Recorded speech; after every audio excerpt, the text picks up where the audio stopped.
Now we turn our attention to James 2:26. This is James's close, and he's basically saying faith alone is a corpse. The verse reads, "For just as the body without the spirit is dead, so also faith without works is dead." James now pulls together verses 2:12 through 25 with a picture that insists faith and works are separate things that should never be separated. He isn't addressing the great truth of sola fide, faith alone in Christ alone for our eternal salvation. James is relentless in showing that faith for our daily walk is half right, but wholly wrong. The visual of a dead corpse serves as a warning as to what a worksless faith brings to the believer in this life and in their judgment to come. Dead faith is an inactive faith when it is by itself, without works, just like a dead body is inactive without a spirit. The body is useful when it is connected to the spirit, or breath, pneuma in Greek, but it is useless when it is just a corpse. We could easily say, just as the body without the spirit is useless, so also faith without works is useless, since that is James's point throughout the passage. The picture he paints is that faith without works is a corpse. Believers are to live with integrity by adding works to their day-to-day life on earth, a life of faith, before they face God, the judge. The dire consequence of not acting on our everyday faith renders each belief useless, dead. Moreover, we face the judge's disapproval as well when we do not faithfully live according to the law of freedom. That's in James 2:12 and 13. We are still eternally justified if we do not add works to our faith, but we will be disapproved and temporarily unapproved before the Lord without them. Now, James concludes with this unmistakable visual of a dead body, which brings the reader back to the point in James 2:17. The adversary challenged him. Everyday faith also, if it has no works, is dead being by itself. Isn't it self-evident that the body and the spirit are separate things which cannot be disconnected from one another without consequences?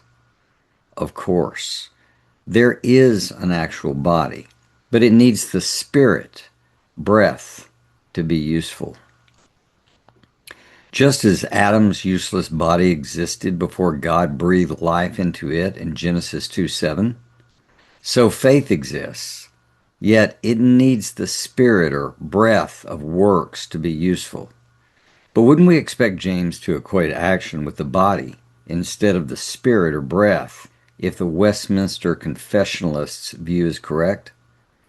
Since they, like the adversary, insist that works are always present with faith, it would make sense to their view that James should have said, just as the spirit produces action in the body, so real faith will produce the action of works. But James reverses the words, and he speaks of a relationship, not a sequence. The body doesn't produce the spirit, nor does the spirit produce the body. Instead, faith needs works added to be useful. It doesn't just naturally produce them any more than the spirit naturally produces a body. The word produce means to cause to have existence or to happen, to bring about. James's point is that when we add works to our faith, it makes our faith alive in the sense of being profitable, operative, and useful. Just as a body can exist in the moment without a spirit, it isn't meant to, being completely useless by itself. The body is not meant to be without a spirit, just as our faith is not meant to be without works. The adversary and the confessionalist read James 2:26 as though it says, "For just as the body without the spirit doesn't exist, so faith without works doesn't exist." Not only is this a clear distortion of James's point, but it is also nonsense.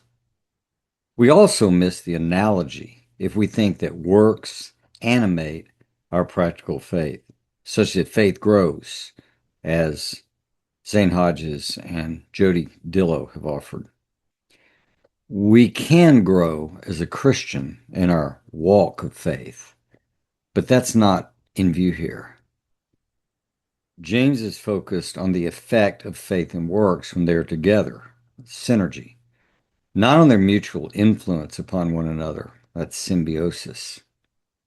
If a faith guarantees works advocate followed their own theory, we would expect them to say, a body without a spirit isn't a body at all, just as faith without works isn't faith at all. James is not denying the body's existence, but he is highlighting its uselessness when spiritless, which is his point about faith without works. Faith is still faith without works, but it has no more value in this life than a dead corpse. The last Adam and the first Adam share the picture of a lifeless body that is given breath. Jesus' body existed after he gave up his spirit breath, as we know in John 19:30.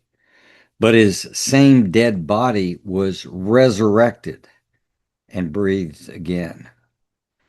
Confessionalists know our spirit exists without a body, and they would never claim a body cannot exist without a spirit. But doesn't their argument insist that they should believe such a thing? Instead, they twist the metaphor into a different shape, wrongly insisting that faith without works is not faith. Some say it's a false faith, but that's not faith either, as they use the term. For example, the conclusion is most clear. Faith and deeds are essential to each other as the body and the spirit. Apart from, chorus, the spirit, or the breath, pneumatos, of life, the body is dead.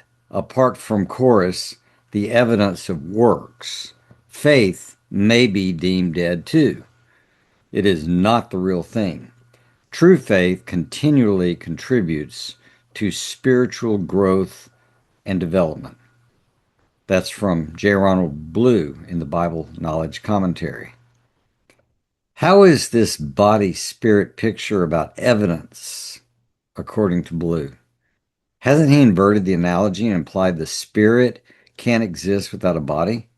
How can you argue a body is real but dead, and then also argue dead faith is not a real thing? Works can no more be evidence of faith than a spirit can be evidence of a body. Wouldn't that be like saying, I see you have a spirit, so your body must be somewhere nearby? Claiming if there are no works, there is no faith, is the same as claiming if there is no spirit, there is no body.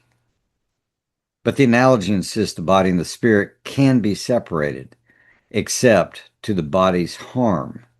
James is saying that there can be a body without a spirit. It's called a corpse. Though separated, there is both a body and a spirit in James's picture. Works aren't necessarily evidence of faith. If an atheist gives food to the needy, it is automatically evidence that he believes in God or cares about the poor. James 2:15-16. It's not evidence. It's unclear. We don't know. The caring atheist may simply be running for office or fulfilling a court-ordered sentence through community service. If dead faith is not a real thing, then a dead body should not be a real thing either. If Blue really believes his take on the analogy, shouldn't he have said, true faith continually produces, not contributes to, as he said. True faith continually produces spiritual growth and development. Sounds like Hodges and Dillow, too. Why would faith merely contribute to growth if it already guarantees growth? Is something else really required for growth if works are certain because of faith? Both the scriptures and our experiences argue against such a conclusion. Why would anything else need to contribute to our growth and development if true faith unfailingly produces works? Fusing faith and works is confusing faith and works. Fusing faith and works is confusing faith with works. We are to grow as individuals, but how can our faith grow if it is already true faith that guarantees our works? Which is what the confessionalists say. If we have this true faith, we will produce works anyway, according to their view. A person cannot be alive without breathing, nor can they breathe without being alive. In contrast, the confessionalist claims we can't be eternally saved without doing works, but we can do works without being eternally saved. James's comparison of the body, breath, doesn't match the confessionalist claim. It contradicts it. If a believer can fail to do good works for any period of time, then what kind of flawed true faith exists in the confessionalist theology? Doesn't their view insist that sinning is evidence of the absence of faith, since works, not sinning, are evidence of the presence of faith? James 4:17 teaches we can have faith and still sin by not doing the good deeds we know are right to do. Wouldn't the confessionalist view insist James 4:17 is impossible for one who has true faith? Don't they have a view of faith that doesn't guarantee works in any given moment, but that does guarantee works in given future moments? What I'm stressing here is that they're claiming faith produces works, but then they give exceptions to when faith might produce works, because we can sin, and then turn around and think eventually it must produce works in the future. But how would that work? The word produce, remember, means to cause to have existence or to happen, to bring about. By saying, as Ron Blue does, it's not a real thing, he is telling us that faith that does not produce works does not exist, which misses James's point completely. However, his view matches the adversary's point perfectly. Ron Blue, the confessionalist, and the adversary are all saying the same thing, that works prove faith, that faith guarantees works, contrary to what James teaches. The problem is that the confessionalists are arguing in a circle by saying faith produces works that prove we have faith. If faith requires works to prove it exists, and works can only exist because they come from faith, then they're left with a chicken and egg scenario. How can we ever know which came first? Doesn't it make sense that James is teaching us that faith and works are separate things, but that they should not be separated? Those who agree with the adversary are often forced to openly contradict their own view. Ralph Martin, in the Word Biblical Commentary, says, as breath enables a body to live, likewise works produce a living faith. As breath enables a body to live, likewise works produce a living faith. How can works produce a living faith that produces the works that produce the living faith? While Martin has Anglican roots, he aligns with the Westminster Confession. about works as evidence of saving faith. But why would a faith that is guaranteed to produce works need works to produce a living faith that is already alive? If works produce a living faith, then wouldn't works exist before the living faith does? Martin has likewise muddled the picture, only to magnify the confusion. Notice he switches enables to produce. Had he said, as breath enables a body to live, likewise works enables a living faith, then he would make sense and we'd agree. Since the Westminster Confessionalists say a living faith produces works, how can Martin also assert works produce a living faith? If you're confused, you're actually understanding what we're getting at here. So hang tough. We can imagine they might say, it's easy. Eggs make chickens, which make eggs, which make chickens. So faith produces works, which then produce faith, etc. They would not respond this way, but shouldn't they? The problem is that such reasoning does not make sense with chickens, corpses, or faith. An egg does not make a chicken that makes the same egg that made the same chicken. The spirit does not produce a body that produces a spirit that makes that body. Works do not produce a faith that produces works that make that same faith. Martin tries to see works as independent from faith, but he does not grasp the obvious. James's point here relies on the reality of both the body and faith existing, even when the body is lifeless. The body and the spirit are separate things. If we remove the spirit or breath, the body is dead, though it is still there. If we remove works, then faith is like a dead corpse. Faith still exists, but it's useless. In Christianity, we know that a corpse can be resurrected. In a similar way, by acting as we believe, our faith can be resurrected to usefulness. When we understand James's message that we are to live with integrity by adding works to our faith, then we can embrace our own responsibility and avoid the judgment that will come from disobedience to the law of freedom, as we see in James 2:12. In other words, as James teaches, we can avoid judgment by avoiding the sin that comes from our own failure to act, even though we are already believers.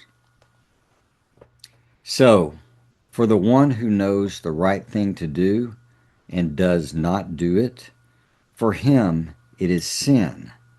James 4:17. James ends his letter by stressing the point.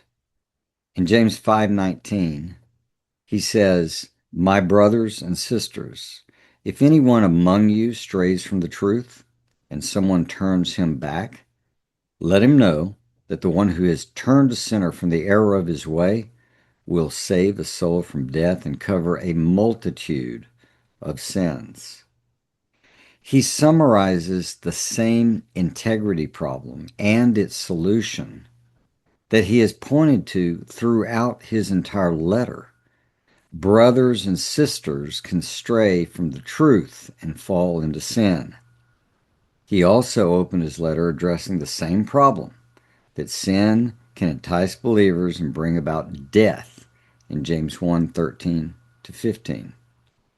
That believers can also be deceived, James 1:16. And specifically, that believers are self-deceived when they only hear the word without also acting, James 1:22, really through 25. Christians lose their way by straying into falsehood and or by not acting on the practical truths they know and believe. The solution is to come back from the error of their way, not unlike the church in Ephesus, which abandoned the love it had at first, as we see in Revelation 2:4. They did not need true faith or a better faith. They needed action, doing the very deeds they had done before. They're called upon to solve the problem by repenting and doing the deeds they had done in the beginning, as Revelation 2:5 says. Believers can follow the path of sin and yet be turned back again to a life of faith and works. The adversary is wrong. Faith does not produce works, but faith really needs them. Faith doesn't cause works. Faith calls for works. Faith without works is not impossible. It's the problem. We always need both faith and works to live a vibrant life of Christian integrity. The judge won't have a problem with that at all. Instead, approval and blessing awaits the believer, who is also an active doer of the truth he hears and believes. We see that in James 1:12 and James 1:25. In the book, I offer an augmented paraphrase where I've tried to give the flavor of what he's saying, not saying it's translation. But here's how it looks. For just as a body, when it is separated from the spirit, is a useless corpse, if what you're believing is separated from what you should also be doing, then your faith is likewise dead and useless in that moment. Now we have a simple way to challenge each other. When you or another believer believes God wants them to take an action, but they're not doing it, all that needs to be said is, the body without the spirit is dead. They'll know what it means. They'll know that they're making their faith useless. It's an insider's way to remind them, or yourself, that they can resurrect their everyday faith. Would you do me a favor and subscribe, and do a friend a favor and share?